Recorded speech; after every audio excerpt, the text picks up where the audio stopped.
भोलेनाथ शुक्रवार के दिन बेलपत्री के वृक्ष के नीचे बैठ कर घृत का दिया लगाकर शरीर में जो रोग है उसका स्मरण कर शंकर जी से विनय कर हे भोलेनाथ, आपने शुक्र देवता को संजीवनी मंत्र दिया है, तो क्या आप मेरे को वो मंत्र प्रदान नहीं करोगे? मेरे रोग, मेरी बीमारी, मेरे दुख को आप नहीं हरोगे?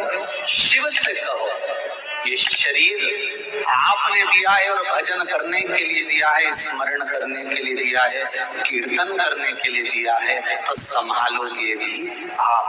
और बेलपत्री की ओर मुख कर घी का दिया लगाकर महामृत्युंजय मंत्र का स्मरण कर लेने पर धीरे धीरे धीरे धीरे धीरे धीरे वो रोग समाप्ति की ओर आता चले जाता।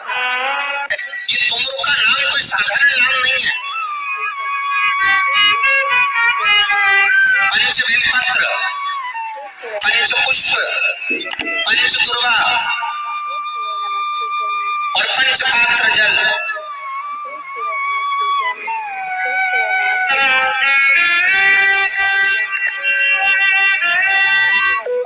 पांच पुष्प, पांच बेलपत्र, पांच दुर्वा और पांच पात्र मतलब 5 लोटा जम के बोलो जल।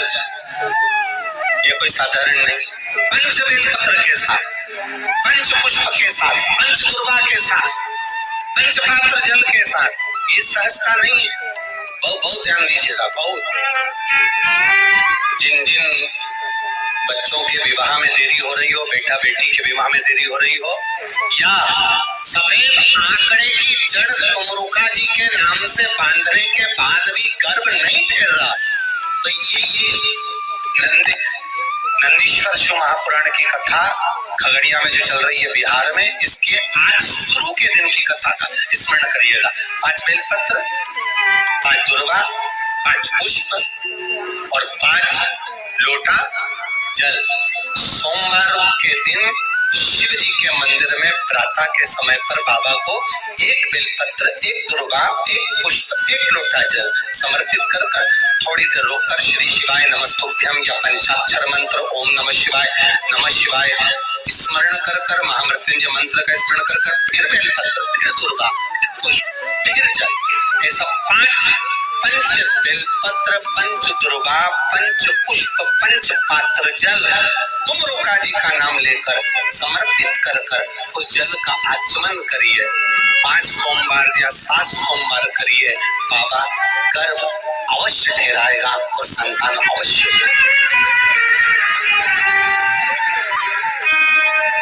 तुमरुका जी के नाम का स्मरण ही जीव का आनंद दे जाता। बोल तुमरुकेश्वर महादेव की, नंदीश्वर महादेव की। एक प्रश्न आपके लिए, शिव महापुराण की कथा कहती है, विदेश्वर संहिता कहती है कि 1 लोटा जल जब हम महादेव को चढ़ाते हैं, शिव जी को समर्पित करते हैं, तो उसमें से 1 अंश पितरों के पास चले गया, 1 अंश पूर्वजों के पास चले गया, 1 अंश वास्तु शास्त्र के वास्तु के देवता के पास चले गया, 1 अंश नारायण के पास चले गया, 1 अंश ब्रह्मा जी के पास चले गया, 1 अंश इंद्र के पास चले गया।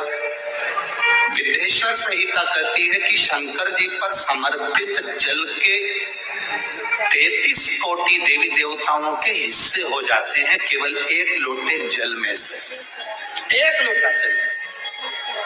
The Motorola Razr 60 isn't just a flip phone, it's dangerously cool. ये वर्ल्ड का पहला फ्लिप फोन है जो कि वीडियो में जेस्चर सपोर्ट करता है। हमें जैसे अपना पाम शो करना है और वीडियो रिकॉर्डिंग स्टार्ट हो जाएगी। Fast flip with 100% true color camera. और इंडिया का पहला फ्लिप फोन है जो कि पर्ल और फैब्रिक फिनिश के साथ आ रहा है, तो इस वजह से प्रीमियम लगता है। Flip it open with one hand and shoot with various flex modes powered by Moto AI. It comes with an ultra durable titanium hinge. This is truly a perfect flip for content creators under 50,000 rupees. Hello मोटो। अरे वो अरोड़ा का address यहीं तो लिखा था। ध्यान से देखो, वही लिखा होगा। Flat 412, Tulip Apartments, Sector 57. मेरा बेटा। वैसे आप दोनों को भी लेना चाहिए। हमदर्द रोगनी बादाम शरीफ बनाए दिमाग को शाम ताकि आप करें कॉन्फिडेंस से ग्लो। 33 कोटि देवताओं के हिस्से हो जाते हैं एक लोटा जल में से। अब आपसे प्रश्न ये है,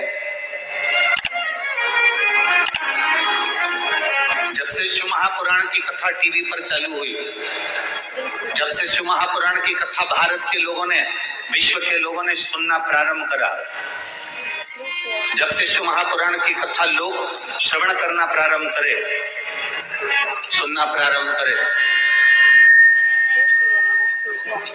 तब से आज तक और उसके पहले का समय निकाल कर देखना। पहले जब आप किसी को पत्रिका दिखाते थे, हाथ दिखाते थे, तो लोग कहते थे कि पितृदोष है। बोलते थे कि नहीं बोलते थे? लोग कहते थे वास्तु दोष है, लोग कहते थे काल सर्प दोष है, इसका पूजन कराओ, पितृदोष का पूजन कराओ, काल सर्प दोष का पूजन कराओ, वास्तु दोष को सही कराओ। जब से शंकर को तुमने एक लोटा जल चढ़ाना प्रारंभ करा और दुनिया के लोगों ने शिव को मानना प्रारंभ करा, उसके बाद तुमने बहुत कम मात्रा में सुना होगा कि कोई कहता होगा कि पितृदोष है, कि वास्तु दोष है, कि काल सर्प दोष है। क्योंकि सारी समस्या का हल एक लोटा जल। जब हम शिव जी को जल चढ़ाते हैं तो हमारा पितृदोष, हमारा वास्तु दोष, हमारा काल सर्प दोष, ये सब शिव मंदिर में चढ़ी हुई बेलपत्र आप अगर उठाकर ला रहे हो, निर्माल्य उठाकर ला रहे हो, तो शंकर भगवान से बेलपत्र लाते समय आपको उठाने से पहले शिव जी के सामने हाथ जोड़कर, हाथ पसार कर कहना पड़ेगा, बाबा मुझे ये रोग है, इस रोग के लिए मुझे औषधि के रूप में पात्र में जल और दूध दे दीजिए, शुक्रवार का दिन। तो कहोगे गुरु जी ये कथा कहाँ से निकाल के लाए?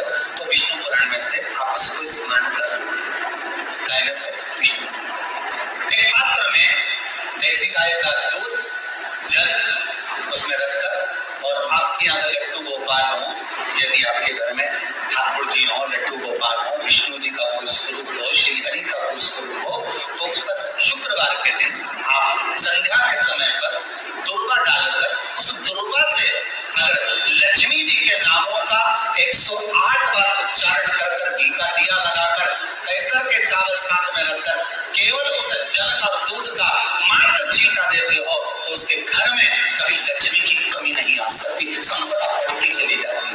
108 बार लक्ष्मी के नाम का मात्र उच्चारण कर लेने पर भगवान विष्णु के चरणारविंद पर, भगवान विष्णु के चरणों पर केवल दुर्वा का जल का दूध का सिंचन कर देने से भी लक्ष्मी की बढ़ती है।